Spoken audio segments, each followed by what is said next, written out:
Hello everyone, welcome back to my channel. ഇന്ന് നമ്മളെ കൂടെ ഉള്ളത് റോയൽ എൻഫീൽഡിൻ്റെ ഹിമാലയൻ 450 ആണ്.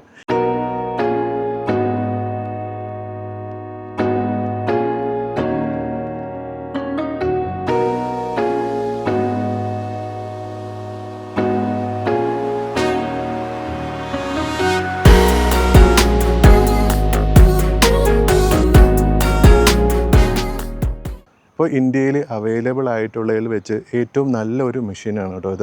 അപ്പോൾ ഇതിനു മുമ്പേ റോയൽ എൻഫീൽഡിന് വേറൊരു വണ്ടി ഉണ്ടായിരുന്നു, റോയൽ എൻഫീൽഡിൻ്റെ തന്നെ ഹിമാലയൻ 411 എന്ന് പറഞ്ഞിട്ട്. പക്ഷേ ആ ഒരു വണ്ടി നിർത്തിയതിന് ശേഷമാണ് അവർ ഈ ഒരു വണ്ടി ലോഞ്ച് ചെയ്തത്. ADV സെഗ്മെൻറ്റിൽ വരുന്ന ഒരു ബൈക്കാണ്. കംപ്ലീറ്റ്ലി ന്യൂ റീഡിസൈൻഡ് വണ്ടിയാണ്. അതായത് അതിൻ്റെ ഒരു നട്ട് പോലും ഇതിനകത്ത് യൂസ് ചെയ്തിട്ടില്ല എന്നാണ് റോയൽ എൻഫീൽഡ് പറയുന്നത്. Completely new chassis, new engine, new tyres, new tanks, everything is new. ആദ്യമായിട്ട് ഒരു ലിക്വിഡ് കൂൾ എൻജിൻ വരുന്നത് ഈ ഒരു പർട്ടിക്കുലർ വണ്ടിയിലാണ് കേട്ടോ. അപ്പോൾ ഇത് ഒരു 450cc വണ്ടിയാണ്. എക്സാക്ട്ലി പറഞ്ഞു കഴിഞ്ഞാൽ 452cc ആണ്, but still they call it as 450cc. അപ്പോൾ ഞാൻ ഈ ബൈക്ക് കുറച്ചാൾ കൊണ്ട് യൂസ് ചെയ്യുന്നുണ്ട്. ഈ പർട്ടിക്കുലർ വണ്ടി ഒരു ബ്രാൻഡ് ന്യൂ വണ്ടിയാണ്, പക്ഷേ ഞാൻ ഹിമാലയൻ കുറച്ചാൾ യൂസ് ചെയ്തു. അപ്പോൾ അതിൻ്റെ ബേസ് ചെയ്തിട്ടുള്ളൊരു റിവ്യൂ ആണ് കേട്ടോ. അപ്പോൾ വണ്ടി നമുക്ക് ഡീറ്റെയിൽ ആയിട്ട് നോക്കാം. അപ്പോൾ വണ്ടിയുടെ ഫ്രണ്ട് ലുക്ക് വരുന്നത് ഇങ്ങനെയാണ് കേട്ടോ. അപ്പോൾ ബാക്കിയുള്ള റോയൽ എൻഫീൽഡിൻ്റെ വണ്ടികളിലൊക്കെ കണ്ടേക്കുന്ന അതേ രീതിയിലുള്ള ഒരു ഹെഡ്ലൈറ്റ് യൂണിറ്റാണ് കേട്ടോ ഈ വന്നേക്കുന്നത്. LED ഹെഡ്ലൈറ്റ് യൂണിറ്റാണ്.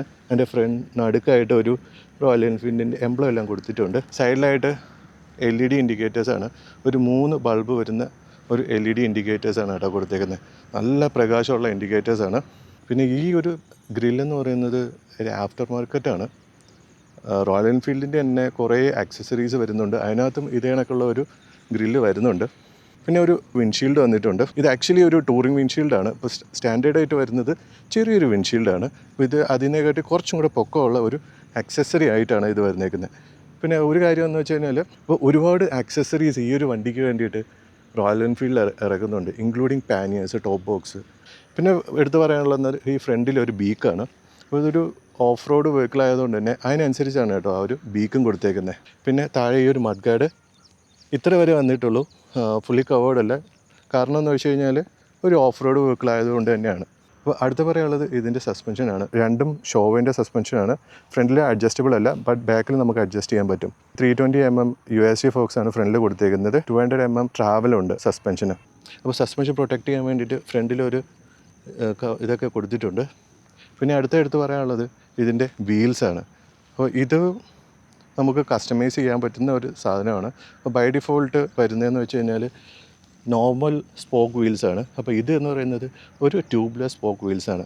അപ്പോൾ റോയൽ എൻഫീൽഡിൻ്റെ മേക്ക് ഇറ്റ് യുവേഴ്സ് എന്ന് പറഞ്ഞൊരു സർവീസ് ഉണ്ട്. ആ ഒരു സർവീസ് യൂസ് ചെയ്തിട്ട് വേണമെന്നുണ്ടെങ്കിൽ നമുക്ക് ഇങ്ങനെയുള്ള ഒരു സ്പോക്ക് വീൽസ് നമുക്ക് ഇറങ്ങുന്ന സമയത്ത് തന്നെ എടുക്കാൻ പറ്റും. ഇല്ലാന്നുണ്ടെങ്കിൽ നമുക്ക് വന്നതിന് ശേഷം ആക്സസറി ആയിട്ട് വാങ്ങിക്കാൻ പറ്റും. ബട്ട് ആക്സസറി ആയിട്ട് വാങ്ങിക്കുന്ന സമയത്ത് നല്ല കോസ്റ്റ്ലി ആവും. ഒരു ഫ്രണ്ടും ബാക്കും കൂടെ വരുന്നതിന് ഏകദേശം ഒരു 43,000 വരുന്നുണ്ട്. ഇതിപ്പോൾ നമ്മൾ വാങ്ങുന്ന സമയത്താണെന്നുണ്ടെങ്കിൽ ഏകദേശം 17,000 നമുക്ക് കൊടുത്താൽ മതിയാവും. അപ്പോൾ വീലിൻ്റെ സൈസ് പറയുകയാണെന്നുണ്ടെങ്കിൽ ഫ്രണ്ടിൽ 21 ഇഞ്ച് വീലാണ് കേട്ടോ വന്നേക്കുന്നത്. അതേ കണക്ക് തന്നെ ബാക്കിൽ 18 ഇഞ്ച് വീലാണ് വന്നേക്കുന്നത്. ഇനിയിപ്പോൾ നമ്മളെ എൻജിൻ്റെ പാർട്ടിലേക്ക് നോക്കിക്കഴിഞ്ഞാൽ ഒരു 452cc ലിക്വിഡ് കൂൾ എൻജിനാണ് കേട്ടോ വന്നേക്കുന്നത്. അപ്പോൾ അതിന് വേണ്ടിയിട്ടുള്ള ഫ്രണ്ടിൽ റേഡിയേറ്റർ കാർഡൊക്കെ കൊടുത്തിട്ടുണ്ട്. റോയൽ എൻഫീൽഡിൻ്റെ ലൈനപ്പിൽ തന്നെ ആദ്യമായിട്ടാണ് ഒരു ലിക്വിഡ് കൂൾ എൻജിനുള്ളൊരു വണ്ടി വരുന്നത്. 40 ഹോഴ്സ് പവറും 40 Nm ഓഫ് ടോർക്കുമാണ് ഇത് പ്രൊഡ്യൂസ് ചെയ്യുന്നത്. അപ്പോൾ അതായത് നമുക്ക് ഏകദേശം ഒരു 100-120 നല്ല ഈസി ആയിട്ട് നമുക്ക് ക്രൂസ് ചെയ്യാൻ പറ്റും. ഇതിന് വന്നേക്കുന്ന ഗിയർ ബോക്സ് എന്ന് പറയുന്നത് 6 സ്പീഡ് മാനുവൽ ഗിയർ ബോക്സാണ്. പിന്നെ ഈ ടാങ്ക് നല്ല അത്യാവശ്യം വലിപ്പമുള്ള ടാങ്കാണ്. ഏകദേശം 17 ലിറ്ററാണ് ഇതിനകത്ത് കൊള്ളുന്ന ഫ്യൂവൽ എന്ന് പറയുന്നത്. അപ്പോൾ സീറ്റൊക്കെ അത്യാവശ്യം നല്ല വൈഡാണ് കേട്ടോ. നമ്മളെ റൈഡറിനും പില്ലിയനും ഒക്കെ ആണെന്നുണ്ടെങ്കിൽ ഇപ്പോൾ ഇവിടെ ഒരു ഗ്രാബ് റെയിൽ കൊടുത്തിട്ടുണ്ട്. അപ്പോൾ ഇതിനകത്ത് ബൈ ഡിഫോൾട്ട് ഒരു 7 kgs വരെ സപ്പോർട്ട് ചെയ്യും എന്നാണ് ഇവിടെ എഴുതിയിരിക്കുന്നത്. ഇതൊരു പ്ലാസ്റ്റിക്കാണ്.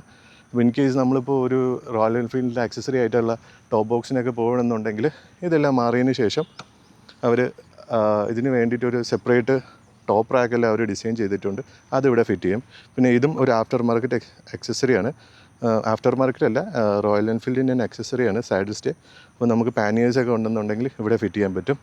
പിന്നെ എടുത്ത് പറയാനുള്ളതെന്ന് വെച്ച് കഴിഞ്ഞാൽ ഇതിൻ്റെ എക്സോസ്റ്റാണ്. ഒരു കുഞ്ഞ് എക്സോസ്റ്റാണ് കേട്ടോ. അധികം ആരെയും ശല്യപ്പെടുത്താതെ ഒരു സൈഡിലിരിക്കുന്നൊരു കുഞ്ഞ് എക്സോസ്റ്റ്. അത്യാവശ്യം നല്ല വീതിയിലുള്ള ഒരു ഫുഡ് റെസ്റ്റാണ് കൊടുത്തേക്കുന്നത്. ഇതെല്ലാം നമുക്ക് റിമൂവബിളാണ്. അതായത് പ്രത്യേകിച്ച് നമുക്ക് ഓഫ് റോഡ് ചെയ്യാൻ വേണ്ടിയിട്ടുള്ള ഒരു കംഫർട്ടിന് വേണ്ടിയിട്ടാണ് കൊടുത്തേക്കുന്നത്. പിന്നെ പില്ലിന് വേണ്ടിയിട്ടുള്ള ഒരു ഫുഡ് റെസ്റ്റാണ് ഈ ഇത് കൊടുത്തേക്കുന്നത്. പിന്നെ ബാക്കിലും വന്നേക്കുന്നത് മോണോഷോക്ക് സസ്പെൻഷനാണ് വന്നേക്കുന്നത്. അടുത്ത് പറയാനുള്ളത് ഇതിൻ്റെ ബ്രേക്സ് ആണ്. ഇപ്പോൾ ഫ്രണ്ടിൽ വന്നേക്കുന്നത് 320mm ഡിസ്ക് ബ്രേക്സ് ആണ്, റിയറിൽ വന്നേക്കുന്നത് 270mm ഡിസ്ക് ബ്രേക്സും ആണ്. ഇപ്പോൾ ഡ്യുവൽ ചാനൽ ABS ആണ് വന്നേക്കുന്നത്. ബ്രെംബോൻ്റെ തന്നെ വൈബ്രേ എന്ന് പറയുന്ന ഒരു ബ്രാൻഡിൻ്റെ ബ്രേക്സ് ആണ് ഇതിനകത്ത് യൂസ് ചെയ്തേക്കുന്നത് കേട്ടോ. പിന്നെ എടുത്തു പറയാനുള്ള മെയിൻ കാര്യം എന്ന് വെച്ച് കഴിഞ്ഞാൽ ഇതിന് ഒരു സ്റ്റോപ്പ് ലൈറ്റ് വന്നിട്ടില്ല. അതായത് അഡീഷണൽ സ്റ്റോപ്പ്. നമ്മൾ എല്ലാ വണ്ടിയിലും കണ്ടിട്ടുള്ളതെന്ന് വെച്ച് കഴിഞ്ഞാൽ ഇവിടെ ഒരു സ്റ്റോപ്പ് ലൈറ്റ് വരും, റെഡ് കളർ ലൈറ്റ് വരും. ഇത് രണ്ടും ഇൻഡിക്കേറ്റേഴ്സ് ആണല്ലേ. പക്ഷേ ഇതിന് വന്നേക്കുന്നതെന്ന് വെച്ച് കഴിഞ്ഞാൽ ഇത് ഇൻറ്റഗ്രേറ്റഡ് ആണ്. ഇതിൻ്റെ കൂട്ടത്തിൽ തന്നെയാണ് ഇൻഡിക്കേറ്റേഴ്സും സ്റ്റോപ്പ് ലൈറ്റും പാർക്ക് ലൈറ്റും എല്ലാം വരുന്നത്. ഞാനൊന്ന് ഓൺ ചെയ്ത് കാണിച്ചു തരാം.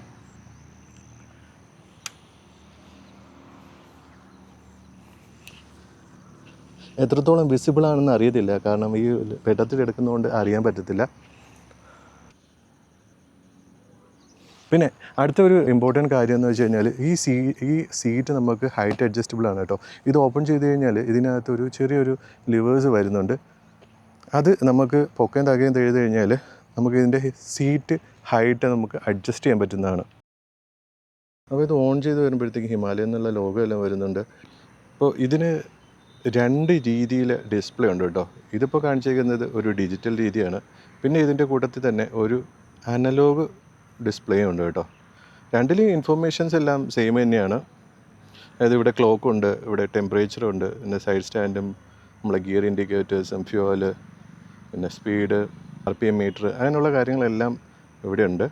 ഹാൻഡിലിൻ്റെ സ്വിച്ചിലേക്ക് വരുമ്പോഴത്തേക്കും ഇത് വണ്ടിൻ്റെ എൻജിൻ സ്റ്റാർട്ടും കിൽ സ്വിച്ചൊക്കെയാണ്. ഇതൊരു മോഡ് ബട്ടനാണ്. ഇവിടെ ഫ്രണ്ടിലൊരു ഹസാർഡ് ഇൻഡിക്കേറ്ററിൻ്റെ ഒരു സ്വിച്ച് വന്നിട്ടുണ്ട്. ഇതൊരു ഹെഡ്ലൈറ്റിൻ്റെ പാസും അതൊക്കെ കൊടുക്കാൻ വേണ്ടിയിട്ടുള്ളതാണ്. ഇൻഡിക്കേറ്റേഴ്സ് സെറ്റിങ്സ് എല്ലാം മാനേജ് ചെയ്യാൻ വേണ്ടിയിട്ട് ഇവിടെ ഒരു ജോയ്സ്റ്റിക്ക് കൊടുത്തിട്ടുണ്ട്. പിന്നെ ഫ്രണ്ടിലൊരു ഹോം ബട്ടനും കൊടുത്തിട്ടുണ്ട്. അപ്പോൾ ഇത് വെച്ചിട്ടാണ് നമ്മൾ ഇവിടുത്തെ ഇതിൻ്റെ സെറ്റിങ്സ് എല്ലാം മാനേജ് ചെയ്യുന്നത്. അപ്പോൾ ഇതിനകത്ത് ഏകദേശമുള്ള എല്ലാ സെറ്റിങ്സും വരുന്നുണ്ട്. അതായത് നമ്മുടെ സർവീസ് റിമൈൻഡേഴ്സ്, ട്രിപ്പ് 1, ട്രിപ്പ് 2, പിന്നെ ബാറ്ററീൻ്റെ ചാർജ് ലെവൽ, അങ്ങനെയുള്ള കാര്യങ്ങളെല്ലാം ഉണ്ട്. പിന്നെ ഇതിനകത്തൊരു വേറെ 2 കാര്യങ്ങൾ എടുത്ത് പറയാനുള്ളതെന്ന് വെച്ചാൽ നമുക്കിതിനകത്ത് നമ്മുടെ മൊബൈൽ കണക്ട് ചെയ്യാൻ പറ്റും. അത് കണക്ട് ചെയ്തതിന് ശേഷം നമുക്ക് മാപ്സും അങ്ങനെയുള്ള കാര്യങ്ങളെല്ലാം മാനേജ് ചെയ്യാൻ പറ്റും. പിന്നെ പറയാനുള്ളതെന്ന് വെച്ച് കഴിഞ്ഞാൽ വണ്ടി ഡ്യുവൽ ചാനൽ ABS ആണ്. അപ്പോൾ ഇതിനകത്ത് 2-3 മോഡുകൾ വരുന്നുണ്ട്, റൈഡിംഗ് മോഡ്സ് വരുന്നുണ്ട്. ആ റൈഡിംഗ് മോഡെല്ലാം നമുക്ക് ഇവിടുന്ന് കൺട്രോൾ ചെയ്യാൻ പറ്റുന്നതാണ്. അപ്പോൾ ഞാനത് കാണിച്ചു തരാം. ആദ്യം ഇതിനെ ഒന്ന് അനലോഗ് ആക്കി കാണിച്ചു തരാം. ഈ ഒരു ഡിജിറ്റൽ മീറ്റർ അതുകൊണ്ടോ, ഇതിപ്പം ഒരു അനലോഗ് മീറ്ററിൻ്റെ ഒരു സ്റ്റൈലിലേക്ക് മാറി. അത് കണക്ക് തന്നെ നമുക്ക് റൈഡിംഗ് മോഡ്സ് മാറ്റാൻ വേണ്ടിയിട്ട് ഇവിടെ ഒരു സിംഗിൾ പ്രസ് ചെയ്ത് കഴിഞ്ഞാൽ റൈഡിംഗ് മോഡ്സ് മാറും. ഇവിടെ താഴെയാണ് കാണിക്കുന്നത് കേട്ടോ. Ride mode, performance, ABS on, ABS off, eco, ABS on, rear ABS off. So ഇത്രയും മോഡുകളാണ് കേട്ടോ ഈ ഒരു വണ്ടിക്ക് വരുന്നത്. അപ്പം ഇവിടുത്തെ ഒരു റിയർ ABS ഓഫ് ആക്കിയപ്പോഴത്തേക്ക് ഇവിടെ ഒരു സിമ്പിൾ വരുന്നുണ്ട്, ഇക്കോൻ്റെ സിമ്പിളും വരുന്നുണ്ട്. അപ്പോൾ ഇത്രയൊക്കെയാണ് ക്ലസ്റ്ററിൽ വരുന്ന ചേഞ്ചുകൾ. അപ്പോൾ ഈ അടുത്തത് ഈ ഒരു വണ്ടീൻ്റെ പ്രോസ് ആൻഡ് കോൺസ് ആണ്. വണ്ടി അടിപൊളിയാണ്, നല്ല ഓഫ് റോഡ് വണ്ടിയാണ്, കംഫർട്ടബിളാണ്. ടൂറിങ്ങിന് വേണ്ടിയിട്ട് അഡ്ജസ്റ്റ് ചെയ്യാൻ പറ്റും. നമ്മളെ രീതിക്ക് അനുസരിച്ച് നമ്മുടെ ഇപ്പോൾ ബാക്കിലെ സസ്പെൻഷൻ ആയാലും സീറ്റായാലും അങ്ങനെ ഒരുപാട് അഡ്ജസ്റ്റ് ചെയ്യാൻ പറ്റുന്ന ഒരു വണ്ടിയാണ്. പിന്നെ ഇതിൻ്റെ സസ്പെൻഷൻ തന്നെ എടുത്തു പറയാനുള്ളതെന്ന് വെച്ചാൽ ഷോവിൻ്റെ ആണ്. ഷോ എന്ന് പറയുന്നത് വേൾഡിൽ തന്നെ ഏറ്റവും one of the best suspension ഉണ്ടാക്കുന്ന ടീംസുകളാണ്. അപ്പോൾ അതിൻ്റെ സസ്പെൻഷനാണ് ഈ ഒരു വണ്ടിയിൽ യൂസ് ചെയ്തേക്കുന്നത്. നിങ്ങളിപ്പം ബാക്കിയുള്ള ഹൈ എൻഡ് വണ്ടിയിലൊക്കെ നോക്കി കഴിഞ്ഞാൽ അറിയാം, അതിലൊക്കെ യൂസ് ചെയ്തേക്കുന്നത് ഷോവിൻ്റെ സസ്പെൻഷനാണ്. ഇനി ഇതിൻ്റെ കോൺസ് എന്ന് പറയാൻ വേണ്ടിയിട്ട് ഇതിൻ്റെ ഫ്രണ്ട് ഫോർക്ക് അഡ്ജസ്റ്റബിൾ അല്ല. അത് ഈ ഓഫ് റോഡൊക്കെ കൂടുതൽ ചെയ്യുന്ന ആൾക്കാർക്ക് കുറച്ചുകൂടി യൂസ്ഫുള്ളാണ് ആ ഒരു സസ്പെൻഷൻ അഡ്ജസ്റ്റ്മെൻറ്റുകളെന്ന് വെച്ചാൽ. പിന്നെ ബ്രേക്കിങ് കുറച്ച് ആൾക്കാർ പറയുന്നുണ്ട് ഇതിൻ്റെ ഫ്രണ്ട് ബ്രേക്കിങ് അത്രയ്ക്ക് പോരാ എന്ന് പറയുന്നുണ്ട്. എനിക്കറിയത്തില്ല, എനിക്കങ്ങനെ ഫീൽ ഒന്നും ചെയ്തിട്ടില്ല. മേ ബി കുറച്ചും കൂടി യൂസ് ചെയ്യുമ്പോഴത്തേക്കും വരുമായിരിക്കും. പിന്നെ ഇതിൻ്റെ ഒരു വെയിറ്റ്, വണ്ടി ഫുൾ ടാങ്ങാണെന്നുണ്ടെങ്കിൽ സൈഡ് സ്റ്റാൻഡിൽ വെച്ച് കഴിഞ്ഞാൽ വണ്ടി എടുക്കാൻ വേണ്ടിയിട്ട് കുറച്ച് ബുദ്ധിമുട്ടാണ്. പിന്നെ അതിന് കുറച്ച് ട്രിക്കൊക്കെ ഉണ്ട്. ഈ ഒരു ഹാൻഡിൽ റൈഡിലേക്ക് തിരിച്ചതിന് ശേഷം വണ്ടി എടുക്കാൻ പറ്റും. But still it's manageable. അപ്പോൾ ഇത്രയൊക്കെയാണ് വണ്ടീൻ്റെ പ്രോസ് ആൻഡ് കോൺസും. അപ്പോൾ നമുക്കിനി ബാക്കിയുള്ള വിശേഷങ്ങൾ വണ്ടി ഓടിച്ചുകൊണ്ട് പോകാം കേട്ടോ. അപ്പോൾ നമ്മളിനിയിപ്പോൾ വണ്ടി ഒന്ന് ഓടിച്ചു നോക്കുക കേട്ടോ. ആക്ച്വലി ഇതൊരു പുതിയ വണ്ടി ആയതുകൊണ്ട് തന്നെ ഞാൻ അങ്ങനെ ഒരുപാട് സ്പീഡൊന്നും എടുക്കുന്നില്ല കേട്ടോ. കാരണം വണ്ടി റണ്ണിങ് പീരീഡിലാണ്. അപ്പോൾ റണ്ണിങ് പീരീഡ് എന്താണെന്ന് അറിയില്ല എന്നുണ്ടെങ്കിൽ ഞാനൊരു വീഡിയോ ചെയ്തിട്ടുണ്ട്, അതൊന്നും നിങ്ങൾ കണ്ടു നോക്കുക കേട്ടോ. വണ്ടി ഓടിക്കാൻ നല്ല സുഖമാണ്. പ്രത്യേകിച്ച് ആ സീറ്റ് നല്ല വൈഡ് ആയതുകൊണ്ട് തന്നെ ഇരുന്ന് നല്ലപോലെ ഓടിക്കാൻ വേണ്ടിയിട്ട് സുഖമാണ്. അത് കണക്ക് തന്നെ കാലിൻ്റെ പൊസിഷനായാലും അപ്പോൾ അതുകൊണ്ടൊക്കെ തന്നെ ഭയങ്കര കംഫർട്ടബിളാണ്. ലോങ് ടൂറിങ്ങൊക്കെ പോകാൻ വേണ്ടിയിട്ട് one of the best bike എന്നേ എനിക്ക് പറയാനുള്ളൂ. ഈ ബൈക്ക് ഒരു 4 വേരിയൻറ്റിലായിട്ടാണ് കേട്ടോ വരുന്നത്. ജസ്റ്റ് കളർ വ്യത്യാസമേ ഉള്ളൂ, ടെക്നിക്കലി എല്ലാം സെയിം തന്നെയാണ്. അപ്പോൾ ഏറ്റവും ബേസ് വേരിയൻ്റ് എന്ന് പറയുന്നത് ഒരു കാസ ബ്രൗൺ, അതിന് ഇതിനൊക്കെ ഗ്രാഫിക്സോ അങ്ങനെയുള്ള കാര്യങ്ങളൊന്നുമില്ല. പിന്നെ വരുന്നത് ഒരു പോപ്പി ബ്ലൂ എന്നും പറഞ്ഞിട്ടൊരു കളറാണ് കേട്ടോ. അത് ഏകദേശം നമ്മളത് പ്രൈമറിൽ ക്ലിയർ അടിച്ചാൽ എങ്ങനെ ഇരിക്കും അതേ കണക്ക് ഇരിക്കും. അത് കഴിഞ്ഞിട്ടാണ് ഈ ഒരു വണ്ടി വരുന്നത്, കാമറ്റ് വൈറ്റ് എന്ന് പറയും. അപ്പോൾ ഇത് മാറ്റ് കളറാണ്. ഇതിൻ്റെ അടുത്തത് വരുന്നത് ഏറ്റവും ടോപ്പ് എന്ന് പറയുന്നത് ഹാൻഡ്ലേ ബ്ലാക്ക് എന്ന് പറയും. ആ ഹാൻഡ്ലേ ബ്ലാക്കിന് ആക്ച്വലി ഒരു വ്യത്യാസം എന്ന് വെച്ച് കഴിഞ്ഞാൽ അത് ഒരു ബ്ലാക്ക് പ്ലസ് യെല്ലോ കളർ തീമിലാണ് വരുന്നത്. അപ്പോൾ അതിൻ്റെ വീൽസ്, മാലോ വീൽസ് എല്ലാം ഒരു യെല്ലോ കളറാണ് വരുന്നത്. പിന്നെ ഓരോ വണ്ടിക്കും അലോ വീൽസിനൊരു ചെറിയൊരു കളർ വ്യത്യാസമുണ്ട് കേട്ടോ. ആദ്യത്തെ ആ 2-3 മോഡലിനും ബ്ലാക്ക് കളറാണ് വരുന്നതെന്നുണ്ടെങ്കിൽ ഇതിനൊരു ഒലീവ് ഗ്രീൻ കളറാണ് വരുന്നതെന്ന് പറഞ്ഞ് എനിക്ക് കണ്ടിട്ട് അങ്ങനെ പ്രത്യേകിച്ച് മനസ്സിലായൊന്നും ആയില്ല. എന്നാലും ഇതൊരു ഒലീവ് ഗ്രീൻ, മറ്റതൊന്ന് യെല്ലോയും അങ്ങനെയൊക്കെയാണ് വരുന്നത്. അപ്പോൾ സേഫായിട്ട് റൈഡ് ചെയ്യുക. അപ്പോൾ നിങ്ങൾക്ക് ഈ വീഡിയോ ഇഷ്ടപ്പെട്ടെന്ന് വിചാരിക്കുന്നു. വീഡിയോ ഇഷ്ടപ്പെട്ടാൽ please like and subscribe and നിങ്ങളുടെ അഭിപ്രായങ്ങൾ കമൻറ്റിൽ രേഖപ്പെടുത്തുക.